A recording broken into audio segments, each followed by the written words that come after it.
We're back here for the Health of It podcast. We're Columbia's hottest podcast. And we have a special guest today. Do you want to say anything? Do you want to intro yourself a little bit? No, you're good. Same, yeah, I'm good. All right. So we have Team Sarah with Better Homes and Gardens Real Estate Medley. You got it. For compliance reasons, we have to say the entire thing every time you told me. It's a mouthful. And then before we started, I know you kind of gave me some tips on like how many buttons to have undone. You think only one. You think having one undone is too stuffy. Well, I mean, right at the top. Right at the top would be insane, yes, right? Yes. So two, I think, is a little bit too much. Yeah. And also, again, depending on what audience you're trying to attract here, the button's up to you. Right. But, yeah. All right. What are we? I look at. You did one undone too today. I did one undone. He didn't want to be too stuffy. Let's say that you're meeting with a client for the first time and you see they have just all their buttons open. Yeah. What does that tell you about them? They're probably very relaxed. Well, it's funny because a lot of times your first impressions, and then as you get to know people, it does change because people are kind of, it's that first impression type attitude that they have towards people. But it always does. I would say that gives me the idea that they're going to be hopefully somewhat relaxed, probably easygoing, also probably not the most organized when it comes to me. If it's a buyer trying to schedule showings, they might be a little, Might be late. Might be late. They might change it up last minute. Yeah. But you can't judge a book by its cover. You never know. They might be the most OCD people you've ever met in your life, That is true. Yeah. What if they have 3 necklaces on and they're a male? 3 necklaces and a male. Yeah, what's the max? Well, I won't even let my husband wear 1 gold chain. So I've nixed What? that. Yeah. Why? So it's just, I don't think it's the vibe that he's going for. Yeah, it's tacky. He may think it is, but it's not. But we just went to Europe recently. So I feel like that also, in Europe, that's a little bit more common. But no, yeah, the 3 necklaces, I would probably say that they probably have a very strong, I don't mean ego in a negative way, but they probably feel very confident about themselves. I would agree with that. And they'll probably make decisions very confidently as well. Okay, that's good. Yeah. So you love real estate. Love it. Yeah. And you're doing tons of deals all the time. It sounds like I know you're a top producer. Yes. What does it take to be a top producer in the real? Because it's kind of a crowded field. Like there's a lot of people who are real. And I can't remember the statistic, but I saw that a huge percentage of people with their real estate license haven't sold a house in the last year. Exactly. Yeah. I don't know the exact numbers this year, but especially during COVID, a lot of people got their real estate license. There were more agents actively with their licenses than there were houses for sale. That's so wild. It was insane. And so you definitely have to be able to stand out among, the rest. So obviously the first thing, you have to have a strong work ethic.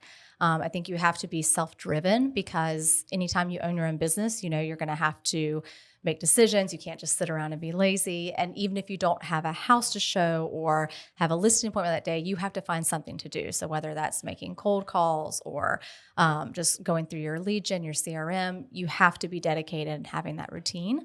So that's a huge part of it as well. And then real estate is also, it's marketing, it's advertising yourself. And so finding unique ways to market yourself to the public so that you get their attention has been probably what I feel like I've been very successful doing. And there's a little bit of chaos involved because buyers are picky, sellers are picky. It's a long process. It's not like selling a car where the person comes in and you sell it. It's lawyers and inspections and all kinds of things.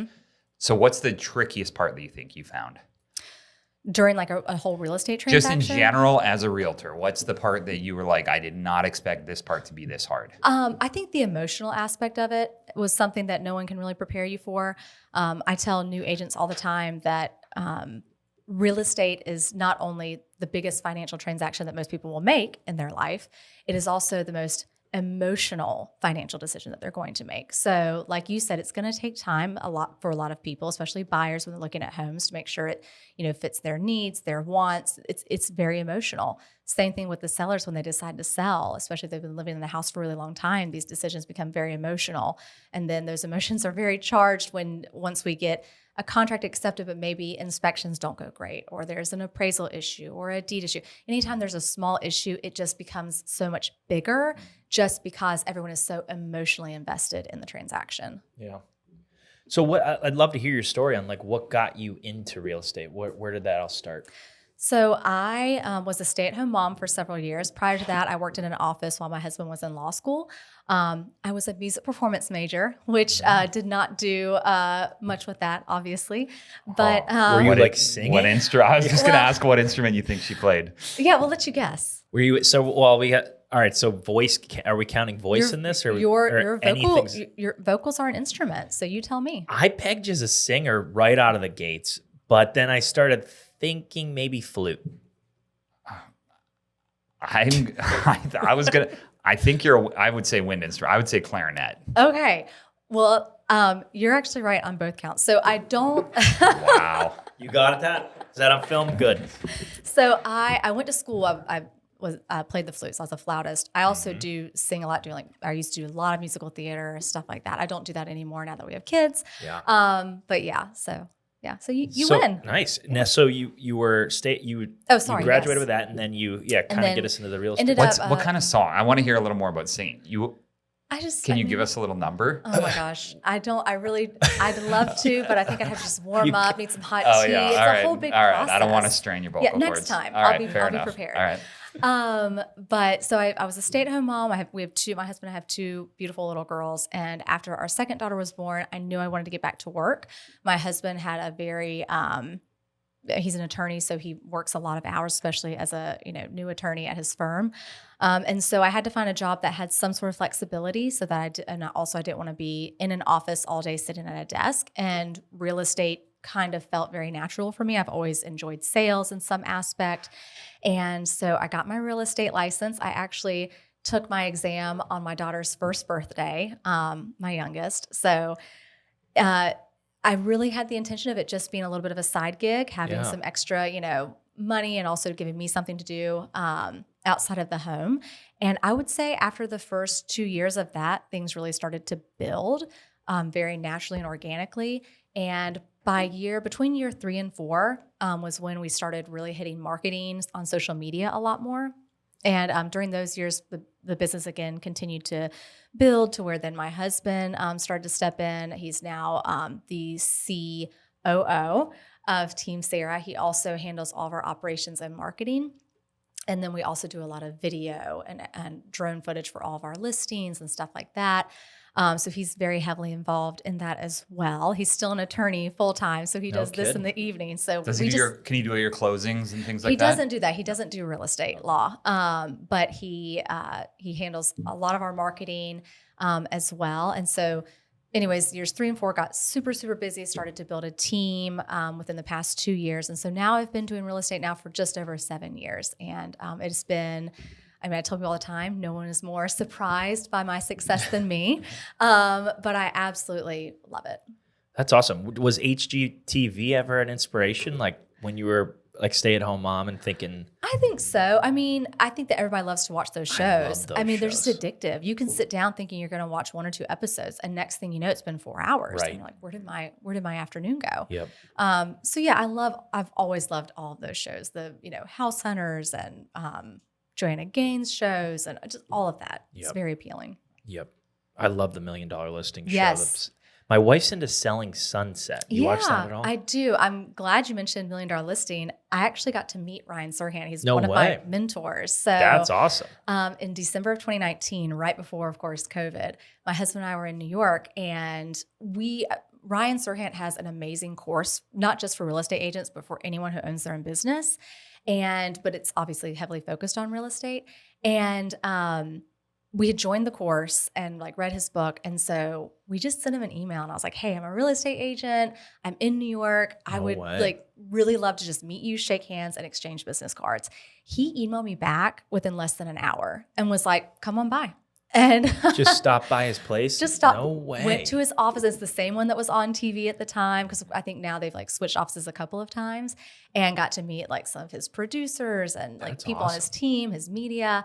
And then I got to meet him. He is so tall. Yeah. And I think it really my husband's pretty tall, but he was really tall. And I just completely became overwhelmed. I was like, oh my gosh, you are so tall and so put together, and you are Ryan Serhant sitting here with me. And it was a very cool experience. And since then, I've been lucky enough to be on a couple of other like Zoom calls with him and stuff like that from the course.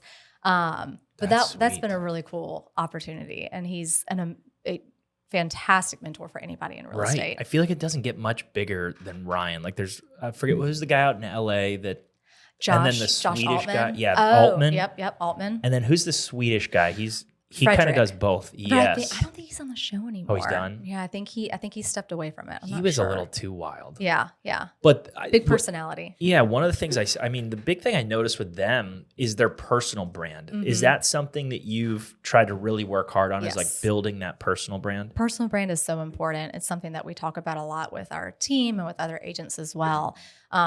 People want to work with someone that they like, and your personal brand is going to tell somebody who you are, what's important to you, what your core values are. And social media is such a great way to get that out in front of people. Yeah.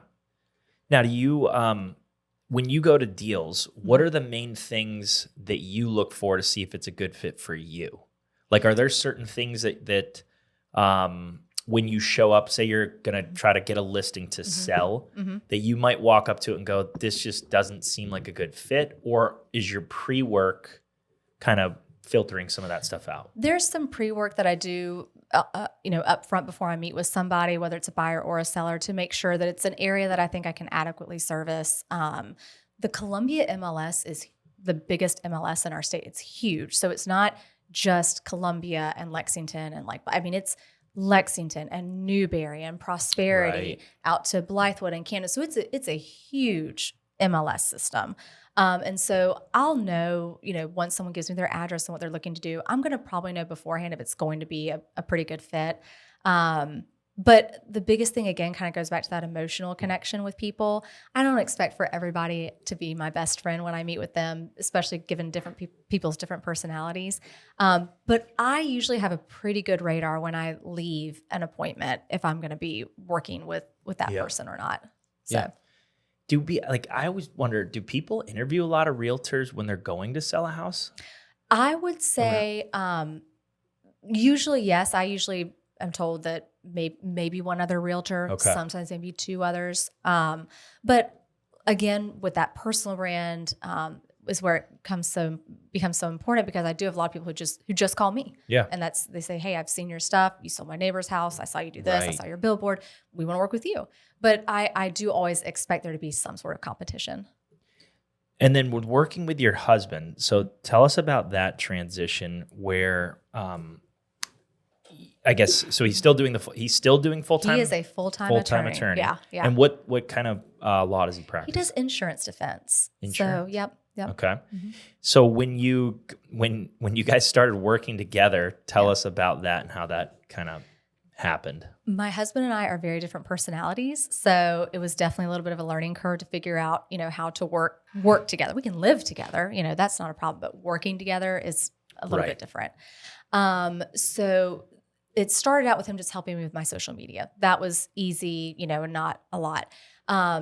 When I first started doing videos for my listings, we used to pay an outside videographer who was also working for other real estate agents, which was great. He was very talented, but the problem was I wasn't getting videos back as quickly as I needed them. I had no real input on what music was used or different shots. If something needed to be edited a certain way, and we were paying him a lot of money. They were expensive. So my husband, who again has never had any background in any sort of media, was like, I think I'm going to learn how to do video.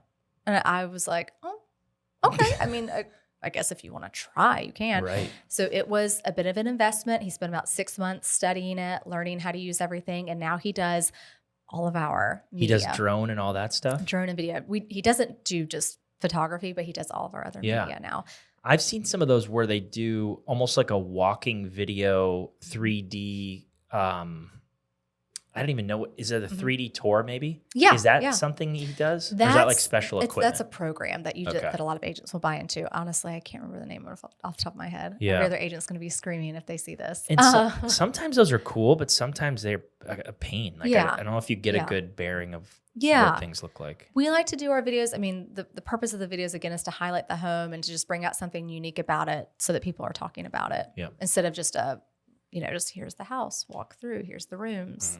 So, but he did that. And then things just, again, as the business has built and has grown, he's just, taken on a few more tasks as well. Nice.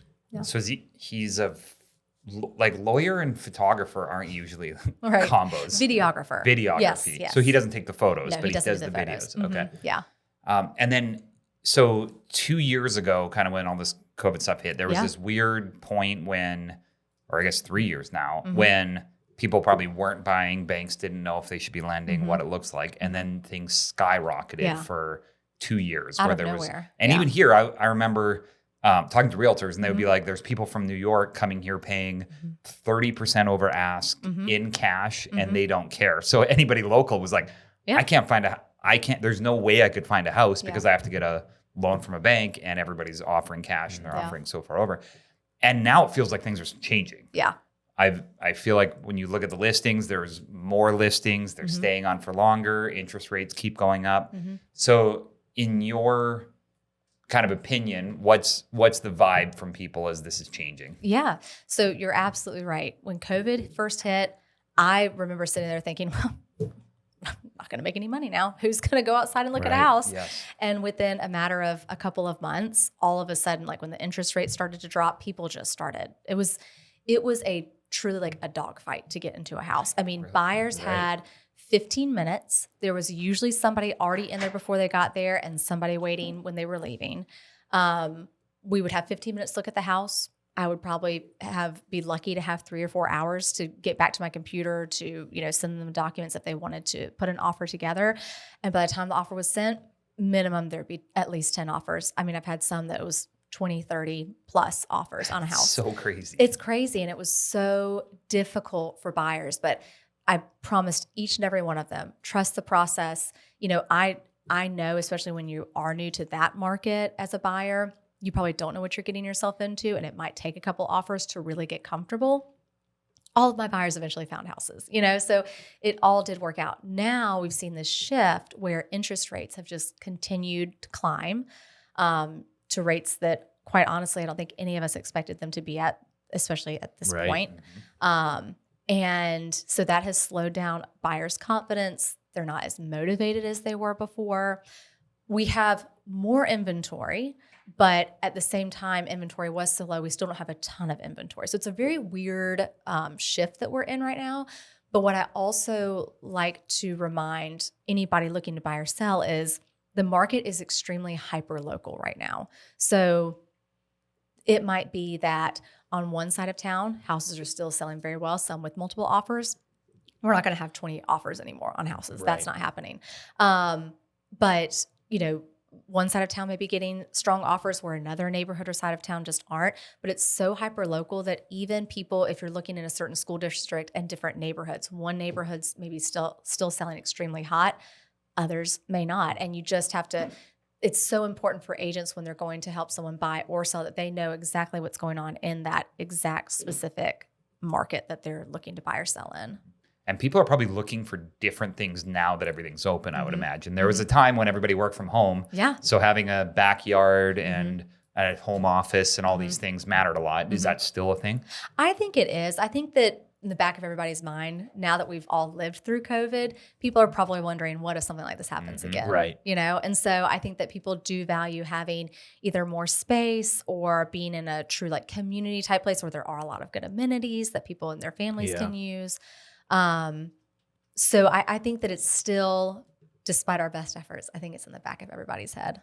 I remember sitting there thinking being in a tiny apartment in New York during COVID would have been the worst thing in the entire world. Yeah. Yeah. You have no space. Yeah. You can't go anywhere. Yeah. And you're in basically this one building with 10,000 other people. Yeah. It's crazy. I had a 3-story house that I tried to sell prior to COVID in 2019.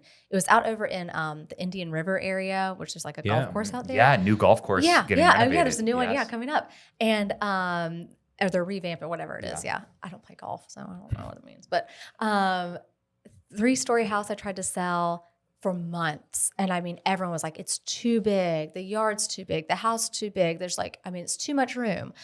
And so my client, got super discouraged, and we took it off the market for a little bit. COVID hit, and then all of a sudden everybody wanted that space. And I told him, I said, we've got to relist your house. I promise you I will sell it. Right. And we sold it in 2-3 days with multiple offers. So it was crazy again, like how quickly, with a matter of months, people's mind shift. Yeah. Just switched. And then what about, do you do anything with commercial real estate? I don't. Okay. I've considered dabbling in it, but it's just such a different game in terms of just That's what I was wondering. Yeah. Because our expectation was because of COVID, there'd be all these businesses that just couldn't make it and or had to change their idea of space that they needed, and that there'd be buildings popping up all over the place. But we just still haven't seen that, it doesn't seem like. I haven't seen it, but at the same time, I think that makes a good point, because I still see, even though I think a lot of people have gone back to the workplace, a lot of newer companies and stuff, working from home is so easy now for a lot of people. I mean, there's some industries that you have to be in person, but there's still plenty of, businesses and industries where you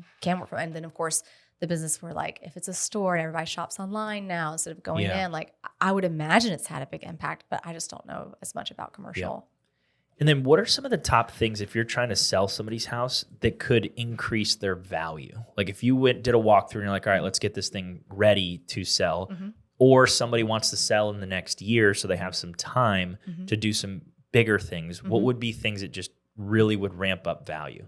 The easiest thing first to do is to declutter and depersonalize. And even sometimes people don't realize what that clutter might look like. It's everything in bookshelves and on countertops. It's not just like you have junk everywhere. Most people don't live like that. But declutterizing, depersonalizing to a degree. I tell people don't take down all of your family pictures, but if you have a huge wall collage, take down that. So decluttering, depersonalizing is definitely the easiest and cheapest thing that you can do. Paint always goes such a long way, especially if you've lived in a home for even 3 to 5 years. Your walls are going to be worn. Yeah. They just are, whether you have kids or pets or not. Furniture, everything, it's going to make that look a little dingy. And the smell of fresh paint really gives buyers a really good feeling when they walk through the door. It makes it feel to them like it might be new, even though it's not.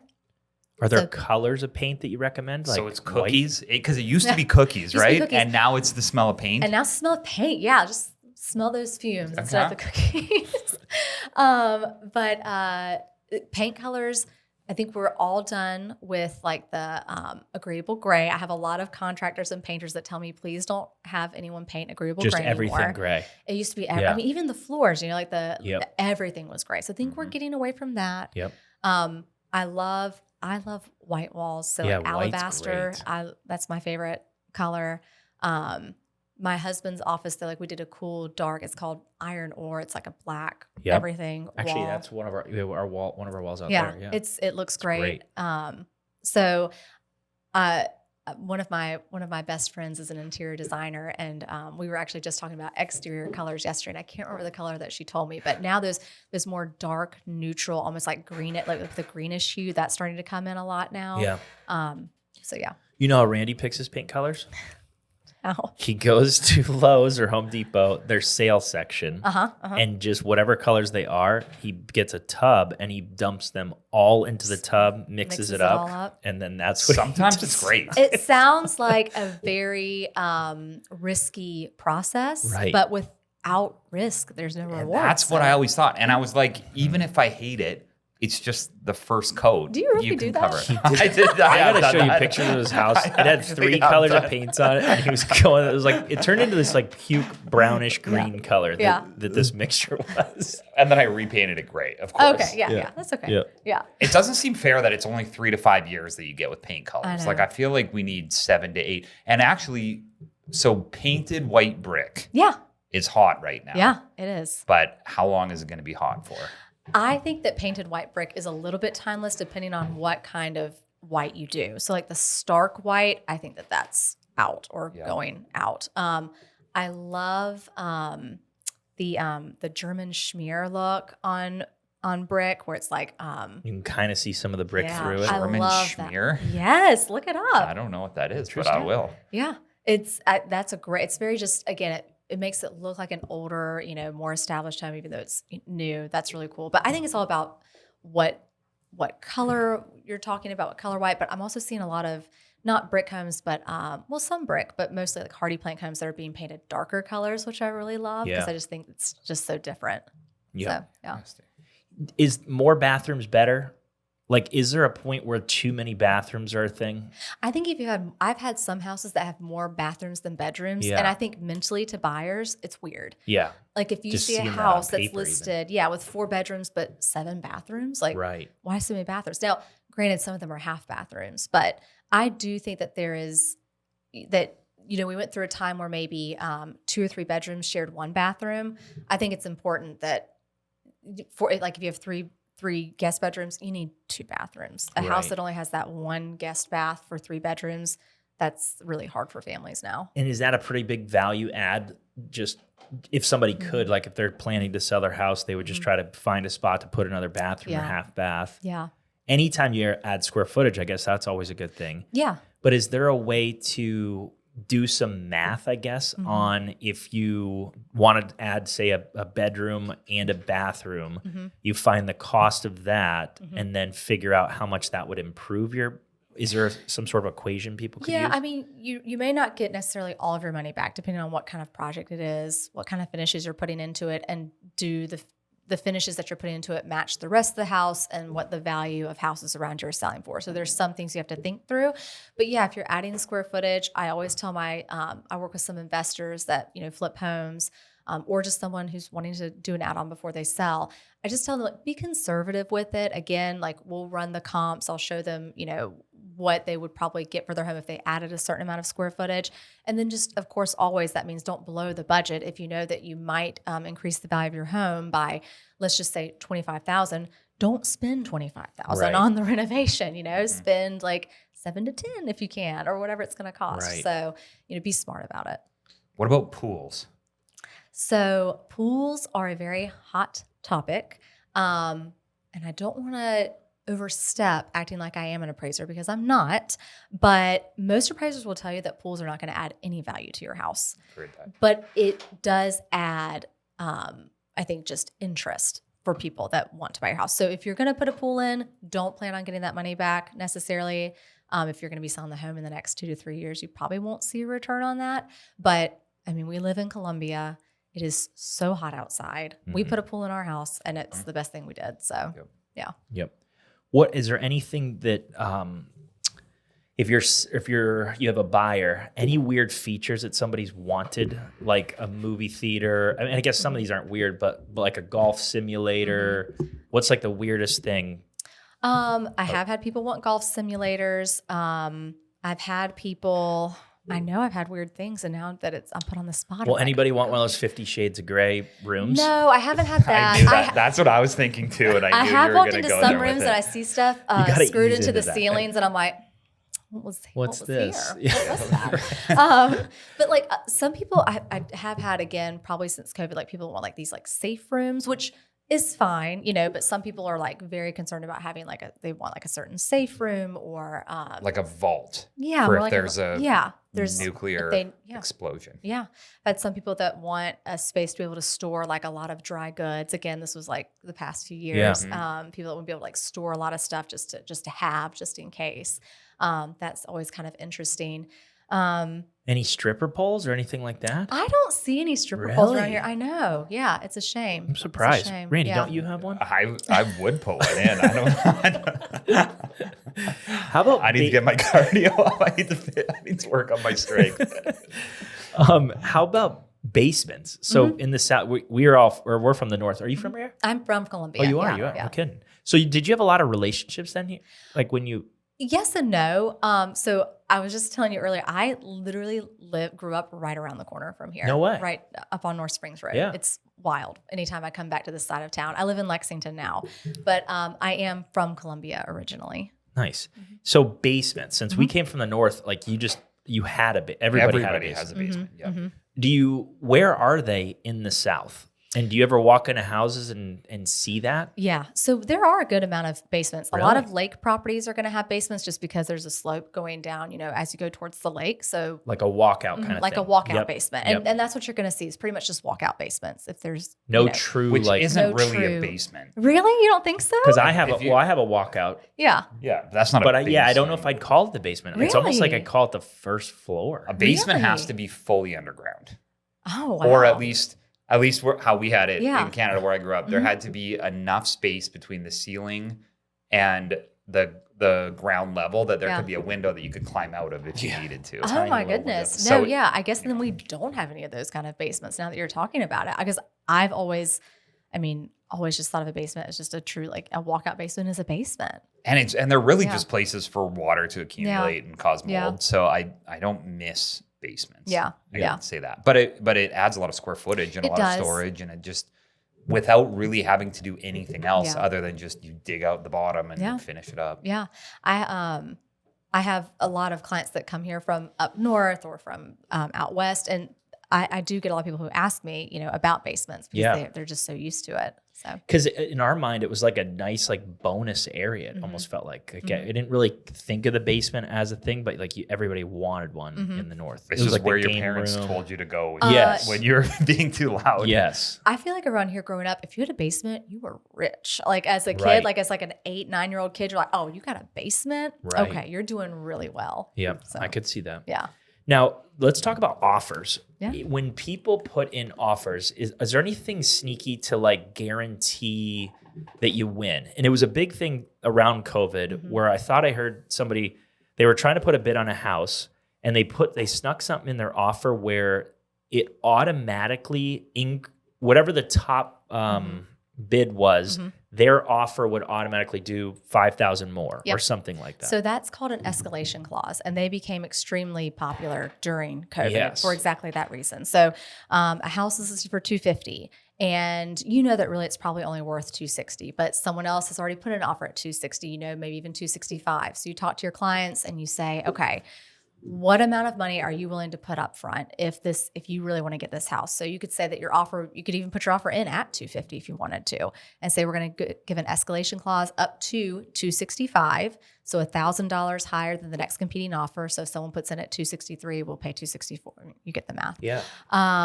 And that was a really smart way to be able to, hopefully get a seller's attention. Now, a lot of agents didn't really love it because, again, like you said, like sneaky is probably a good word for it. Because some sellers would say, if you want the house, like just pay that amount. Why do we have to play this game? Right. But it did protect buyers from all these multiple offer situations, constantly getting beaten up, where if they didn't have to put down an extra 15 grand, then they didn't have to. So maybe Right. someone only put an offer of 265 and they only paid 266 for that. You know what I mean? Like it just kind of helps, helps them the out. final and best Yes. thing was because I would always hate that if I was putting in an offer. But if I could just say, here's my max, but I only want to pay $1,000 more, then you may not even go to your max. Exactly. It's a no-brainer. Yeah. What about strange things that people would want added into their deal? Yeah. Like maybe a tree or a boat, like anything that you've come across where you're like, I don't know why you want that, but I can try to structure that in the deal. I've had people that want to buy houses fully furnished, which is not very common in our market. I'm sure it is in a lot of other like higher end and luxury markets, but it just doesn't really happen here very much. I have had people want to throw in, a boat.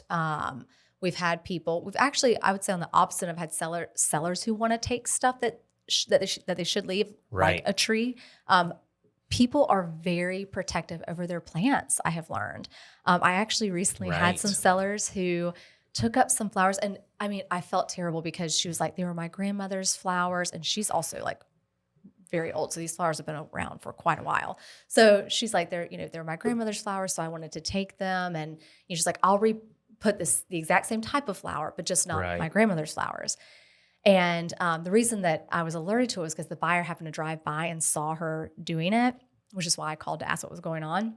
Yeah. So I called the buyer back. I was like, hey, no big deal. Like, those are her grandmother's flowers, but she's going to put the exact same ones in. Like, no worries. And they're like, no, we want those flowers because that's what we bought the house with. And they're going to put in other flowers and they're going to die and blah, blah. And I was like, okay. Sure. So I was like, great. So I called her. I was like, so sorry, going to have to leave your grandmother's flowers. No. I'll take pictures for you every year and send them to you when they bloom.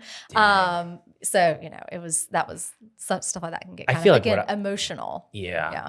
I would probably wait like a month after they moved in and then just go back in the night and dig them up. Yeah. Yeah. I had a couple palm trees that I was really attached to at my house. Yeah. I did honestly, and I brought them with me. Yeah, I've had some very, very interesting things. Again, that it's really more of, I think, what sellers want to take, and then what everybody just argues about. And I'm like, y'all, we are arguing over. People love to argue about a fridge. I'm like, sellers, you do not want to move a fridge. You're going to throw your back out. Like, you do not want to, because if you want to move that fridge, you also probably don't want to have to pay to have it moved. You want to do it yourself because you're trying to save some money. Don't do it. You're going to damage something. You're going to hurt yourself. Like, leave the fridge. Like, let's just call it what it is, Yeah. Tom's HOA has fights over what types of flowers you can have. Oh, gosh. And there was a lady with fake flowers planted outside, Really? and it turned into a fiasco at the HOA meeting. We got a meeting tomorrow. I'm excited about. The problem is, I might go with you just to watch.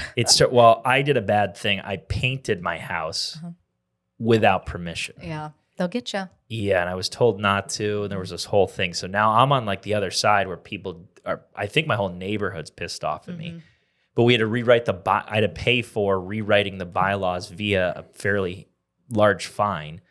And now, like, we're going to go into this meeting, and I think either my wife or I is going to run for something so we can try to get on the board. Smart, yeah. And then just start. There needs to be more fun in my neighborhood, number one. Like, I feel like when we want to start a whole committee on just fun. Yeah. Because everybody walks around trying to find, like, stuff like that. We're like, I don't even know if I'd be able to point out fake flowers. Yeah. But what are your, like, what's the biggest HOA in Columbia that you've come across where you're like selling a house and you're like, well, let me let you know, like, this HOA is either expensive or a big pain in the ass? Well, expensive wise, I live over in Salud River Club, and that's probably one of the most expensive communities in terms of HOA. Now, you get a ton with that, and the community is fantastic. I mean, I live there, and I absolutely love it. And they have a pretty strict ARB, Architectural Review Board, if you want to, like, paint or make changes. Yeah. But I have truly found, just from, like, if I'm dealing with a seller and maybe they, put the wrong, they put something outside, like a for sale sign or something, and they'll text it to me that they, someone on their neighborhood Facebook page is, like, blowing them up. So I feel like those neighborhood HOA Facebook posts, like, arguments, I think they're everywhere. I don't think it's, like, just a few communities. I think it's everywhere. Yeah. Okay. Because nobody can just be happy, and everybody has to worry about what everybody else is doing. When I painted my house green, I had neighbors that were complimenting it. Yeah. And I had neighbors that were pissed. Yeah. So, like, at the end of the day, I'm like, why would those 9 people on the HOA get to choose? Because really, it was pretty split on who told me they liked it or didn't like it. Yeah. Now, are you into real estate investing at all, like, as a side thing? We have not started to invest in real estate. It's something that we are more just exploring and figuring out when the right time is going to be for us to. But I do work with a lot of investors, so I'm very familiar with the process and looking for those hidden gems. So duplexes, and they're just duplex, so hard to come by here. They just don't. I mean, there's hardly any of them. The ones that do go for sale, they're either a total dump or they sell in a day because it's investors, cash buyers that are buying them. So they're and I'll have some clients here and there that are new to buying. They're like, hey, we want to buy a duplex so we can rent out one side. I'm like, well, that's probably not going to happen. Right. But we'll try. But it's probably not going to happen. So I kind of have to explain to them why. Like, right now, I think the other day when I looked over our entire MLS, I want to say there were like 13 duplexes for sale total. Kidding. I've seen that too. Everywhere, and some of them are ridiculously expensive. Yeah. For, like, you would never make the rent back for what they want. Yeah. What's your take on the North Main area? Do you think that's going to be an up and coming? I know they have the Bull Street stuff that's coming, but I keep hearing that North Main area is going to keep. I think so. Changing. I mean, I get a lot of clients that are looking everywhere in, like, Elmwood and Earlwood and Cottontown, and they just, I think they just naturally start to push up north, block by block. Yeah. So eventually, yes, it will be. My husband in undergrad, he went to South Carolina, and He lived on Confederate Avenue, and which is over in, I guess it's Elmwood Park. But that when he lived over there, like it was, kind of, it was a lot of renters, a lot of college kids out there. And we actually drove by it recently because our kids were in the car and they were like, let's go see where Dad used to live. And so we drove by it, and it is such a nice street now, and it caught my attention because a client of mine wanted to look at the house that was right next door to the house that he used to live in. And it was for sale for a crazy amount. I was like, wait a second, right over here on Confederate? You got to be kidding me. So we went and looked, and sure enough, it is really blown up over the years. Yeah, that's my feeling too. I think a lot of that kind of downtown area keeps creeping like block by block where people are moving in and they want to be downtown. And I've kind of heard a little bit of talk, I guess, and more from the university about how they're trying to keep more of the young professionals in Columbia. Yeah. So there's this big group. They're saying we have this huge university, we have this graduate program, we have all these people who are educated and and would stay here. We just need to figure out the jobs for them. Yeah, need to figure out the jobs and also just the living situation, because there are so many student housing buildings. Every time I see something that looks like it might be a condo go up, it's student housing, which is great for the university. But for those young professionals, I mean, a lot of young professionals, if they're going to live in a city, they might not want a single family home. They might want a condo. And there's just, again, just nothing. There's a very few that they can choose from. Yep. Yeah, and that makes it walkable too. When you have big apartments, big condos, then you have enough people in an area for businesses, and then you have like kind of a downtown walking area. If you want Main Street to thrive, or the Vista, or they need to put more condos versus apartments so that people can invest in their city and in their homes. Now, imagine your phone's always on. Do you... are you one of those that always are answering it and easy to get a hold of? What's kind of your policy on that? And at night, do you shut it off? Because I feel like Ryan also, he's like a big, he answers it all the time. Yeah. At least on the show. I do. I don't know if you saw, my husband just posted, we just got back from Europe, and my husband posted a ridiculous TikTok of him every time I had to take a call in Europe, he was just drinking, a beer or a bourbon or whatever, and just recording it every time. So yes, if I am available, I'm going to answer my phone. It's very rare that I have my phone on do not disturb unless if I'm in a meeting. I don't turn my phone off usually, so it's usually always on. Now I will say, I mean, if it's after 10 o'clock, I'm not going to respond to an email or anything. But I like responding to emails and texts late at night.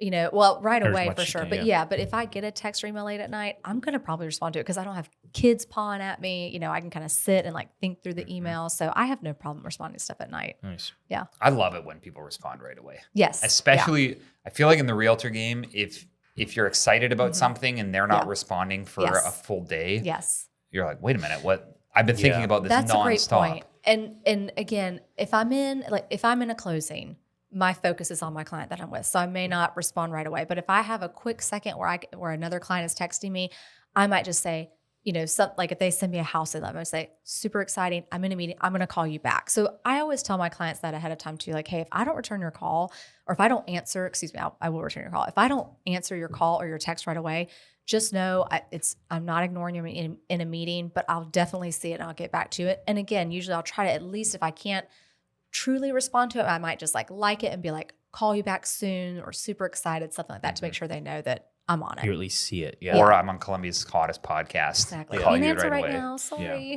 Is it a lot of do you have a lot of random phone numbers then that come in? Yeah. Yeah. Do you ever tag something just on purple shirt guy at construction? I will randomly, I get a lot of random phone calls. I always save my clients' phone numbers, but I don't always save people's phone numbers right away. I put them into my CRM so that I have them for me to contact them, but I don't always save them. So if they're not my client and they've called me and they call me maybe a month later, I might look at the number and be like, who is this? Yeah. But I usually will answer because luckily now phones can tell you if it's spam, because I get spam calls all the time.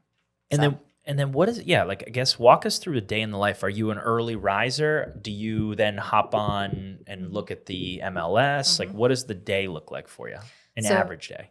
Average day, I would say not super early. I mean, I'm usually up between 6:30-ish or so.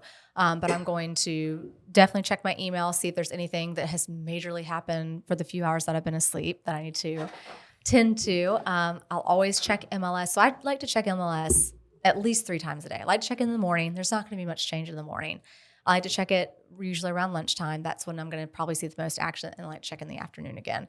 And especially depending on how many buyers I have looking, it's going to depend on how many times I'm checking it in between that. Because sometimes, again, depending on the market, the specific price point or whatever that my client's looking for, I might need to look more than that.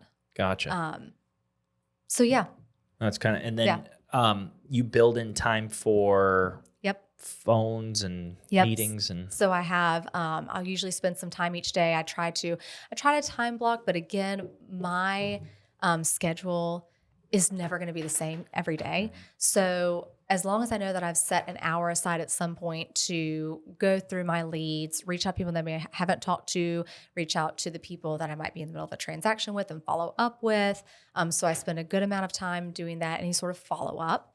And then I like to set my meetings. I prefer earlier meetings, but most people don't want to meet me until like after lunchtime, especially my clients, they want to like get through their own workday first. So usually the afternoons are going to be the busiest for me. That's when a lot of my clients, are like, hey, I'm going to take off work early. I'm going to take a late lunch. Can we go look at houses? Can you come meet me about this? So that's usually when I'm in more in-person stuff, is in the afternoons. Nice. Do you drive them in your vehicle?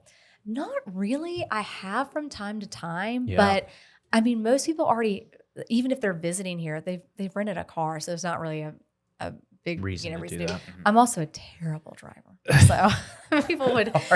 I had one client who was here from they were from New Jersey, and when they were first visiting, they were wanting to be on the lake, so it's all these small little winding roads, and I'm just getting from point A to point B, just, hauling tail. You're like, here's your helmet. And, and he was following me, and he would always lose me. And I kept telling him, like, put it in Google Maps. Like, you'll never lose me if you put the address in. But he's like, no, I want to follow you. And at the closing, I'll never forget, he told me, he's like, Sarah, he's like, you are a fantastic real estate agent. He's like, you should definitely think about a career in being a race car driver. He's like, I'm going to tell you, he's like, you're a terrible driver. And I was like, yeah, that's attracts. Funny. Yeah. So. And then, is there a good day of the week that somebody should list or look for a property? Like, is there a... Yeah.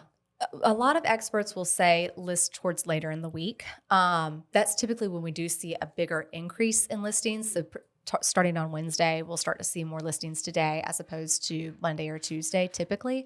I think, again, the mentality of buyers who may not be able to take off work, or may not, may have kids and just not be able to go look at houses in the afternoons or in the evenings, they're looking towards the weekend. And so usually Wednesday, Thursday, and on Fridays when they're starting to look and say, okay, what's available? What can we go see?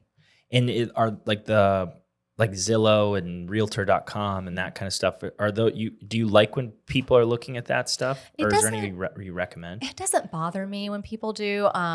Because I know that Zillow is just a beast and people use it. Everybody, I have Zillow on my phone. Everyone has Zillow. So it doesn't bother me. And people can text me Zillow links and I'll still pull it up on MLS. I always tell them, hey, the information on Zillow may not be 100% accurate. Let me see what it says on MLS, because there's some stuff you just can't see on Zillow or Realtor.com. But it never bothers me. There's some agents that prefer you use like HomeSnap or something. I don't really care. I'll always still send clients homes through MLS, through our own system. But if somebody wants to send me something from somewhere else, it's fine. Nice. What about foreclosures? Are you seeing a lot of those, and do you sell any of those? We haven't had any up until recently. We started to see more. We had, prior to COVID, foreclosures all the time. It's just, again, like, I think it's one of those things where in theory it's great, but you don't think about someone's financing. They may not qualify to be able to buy a foreclosure home. You may not have the time, because it does take a lot more time. You're not going to be able to use the same state contract that we have that protects you as a buyer. You're not going to have those same protections with the contract through the bank or the company that is facilitating the sale. So unless if you're a cash buyer or investor, I always try to educate people and tell them to do some homework on it before we start looking at a bunch of foreclosures, because 9 times out of 10, it's too much work for them, and it's just not going to work. Where is there a certain site that you like for foreclosures? I guess it's like auction bid or something like that .com. Okay. People will I get links from there for my clients Do a you? lot to look at. Yeah. But there's also some on MLS that'll show if it's bank owned, short sales, stuff like that. Yep. Good. And then if somebody wants to be a realtor, what do you recommend? Like, is there any programs or anything that you did to get to the test locally, like to learn? So getting your real estate license can be very quick. It's a 2-week class if you take it, the full day classes. Prior to COVID, you had to do it in person. I think now they do have online classes available, so you can kind of do it at your pace. So you can get your real estate license. You can take the test within 2 weeks, and then you have to take the LLR exam as well. They have Courses and stuff that they'll send you. And I'm trying to think of the ones that a few of my team members have done. I can't remember the name of the program that they did, but they all really liked it. So yeah, I mean, anyone who's interested in it, I would say first reach out to like the local schools, see what they offer. You can also look online. There's going to be a ton of stuff that's going to pop up. The biggest thing is just make sure that it's compliant with South Carolina's real estate course and not, a different state. Right. Are there any limitations or advantages if somebody's like an investor? Is there an advantage to them getting their license, or does that might even create a disadvantage because there's certain things you can and can't do? I think it depends. If I have some clients that are investors, but they also have other jobs, so they don't want to have to do the real estate side of it, and the investing, and all of that. I do have some other clients that over the years have become true full-time investors, and they decided to get their real estate license. And I think for them, it makes sense. If you're buying and selling, 50 properties a year, unfortunately, it probably does make sense for you to get your own real estate license. I think it probably still brings some headaches that you'll have to deal with, but in terms of just like on the agent side, representing yourself can kind of be a little, difficult sometimes. But I think if it's your true business, it may make sense for you to do that. But I would say the majority of the investors that I know still have a relationship with another agent, because a lot of times if I have an investor that comes to me and we're going to work multiple deals together, we can work out a structure that pleases everybody in terms of, commission and stuff like that. Gotcha. And then any seminars, books, podcasts, things that you're into or that you read to kind of keep you sharp on everything? Love all of Ryan Serhant's books. That was one of the first real estate books that I read. I've also a big Tom Ferry fan. He's like the biggest real estate coach in the world. And so I'm a part of his program. Is he do stuff with his wife? Or am I thinking of somebody else? I think I'm thinking of somebody else. But he's got a great program as well. And also not just the book, but not to continue to talk about Ryan, but Ryan Serhant's course is also really good for real estate agents. It's simple, it's easy. It's a great course. It gives you a lot of basic stuff that you would think, okay, yeah, no, that absolutely makes sense that they don't teach you in real estate school. And that's all online stuff, or do you have to go in person? It's all online. Nice. Yeah. Nice. But most brokerages, depending on if you're with a large brokerage, a national brokerage, they have a lot of their own courses within their brokerage. And they have a lot of summits where, everybody flies to Vegas or to Orlando or whatever. And they'll have a lot of training and stuff there as well, and online videos and everything. So it kind of just also depends on, I tell agents, for new agents, think about what brokerage you want to be in. If you want training, you're going to want to be with a larger brokerage that's going to have those resources for you that are free, instead of having to spend a lot of money that you don't yet have. Yep.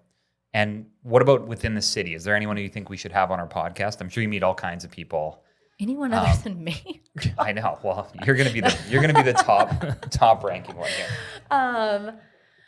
But maybe in the real estate investment world, or even in the commercial kind of building world or something. Yeah. Well, my broker, David Medley, he does some commercial and land deals, and he actually does a lot of investing too. He'd be a really good person to have on here.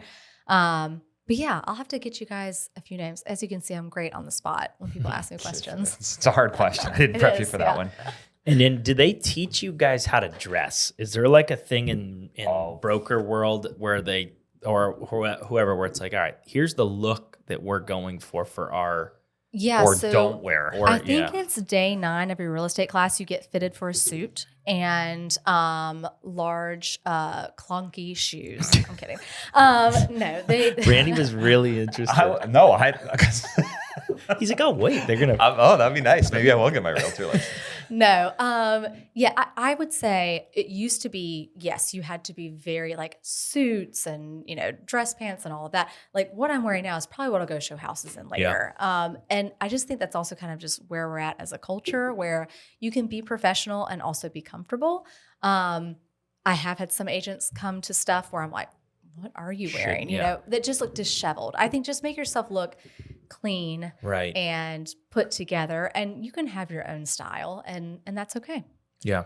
Well, and you would probably attract a type of person based on your style, right? Yes, I totally agree with that. So sometimes, and sometimes it's funny because when I'm adjusting people, I can tell pretty much what their day is going to look like by what they walk in with. Yeah. So if they're not normally dressed up and they're really dressed up, I know they had big meetings or they had a meeting with their boss or a sales thing or something like that. Or if their hair is done a certain way, or if all of a sudden they come in and they're in like heels and their nails are done, then it's just a different day. I would advise agents, don't wear flip-flops. Don't wear, I can't stand or going to a meeting. Or no ripped jeans. Either, right? I mean, I know there's some that are distressed a little bit. I would not wear like ripped jeans to a meeting. Maybe something that has a little bit of distress or frayed on the edges. What about a hat? What if a realtor showed up in a hat? I see a lot of realtors show up in hats. Really? It doesn't bother me. Yeah.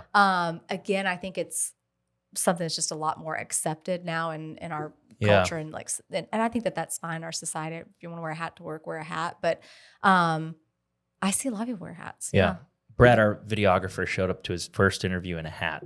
Yeah. And we all were like, what is this guy? We'd never seen that before. Really? I mean, it worked for him. Yeah, it was fine. And it was fine. It was just because he's so good looking, it just worked. But it was one of those things that we're like, oh my goodness. But there's been multiple people who, when we were interviewing for like a front desk, when they would basically walk in the door and then I would just be like, no. Yeah. No. I think things like, it drives me crazy. Like as a woman, like if you have your wet hair up in a bun and you're going to that, that's a personal thing for me. That's you'll never see me walking out the door with wet hair. That's just bothers It was me. like flip flop, but like people would show up in like flip flops and an oversized sweatshirt. Yeah, I don't. That I would say it's a no go. Now there have been times I'll have a client who will be like, "Hey, I'm so sorry. I know it's 7:00 in the evening." And it's usually someone's like in my neighborhood. They'll be like, "Can you please get me into this house like within the next 30 minutes?" I'm like, "Well, yeah, but just know I'm like in my pajamas." So I have shown up in like athleisure, that kind of stuff. But again, that's like last minute stuff. Yeah. And then what do you guys like to do for fun around Columbia? We love going to different restaurants, breweries, love going out on the lake. We live on the Saluda River, so we like going out on the river a lot.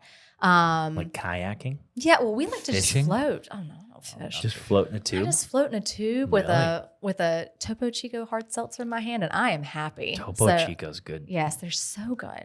They are addictive. So that would be my perfect weekend. Would be floating down the river with my friends and family.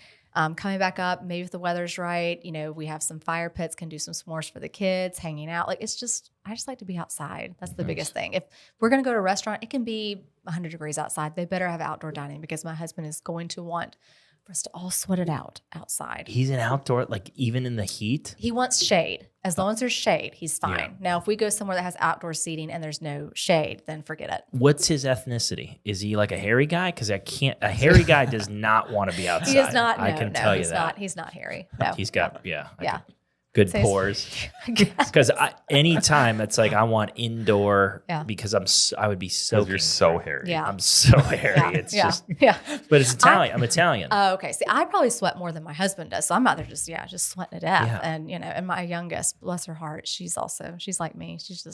She was sweating this morning. She was inside. I was like, "What are you doing?" God.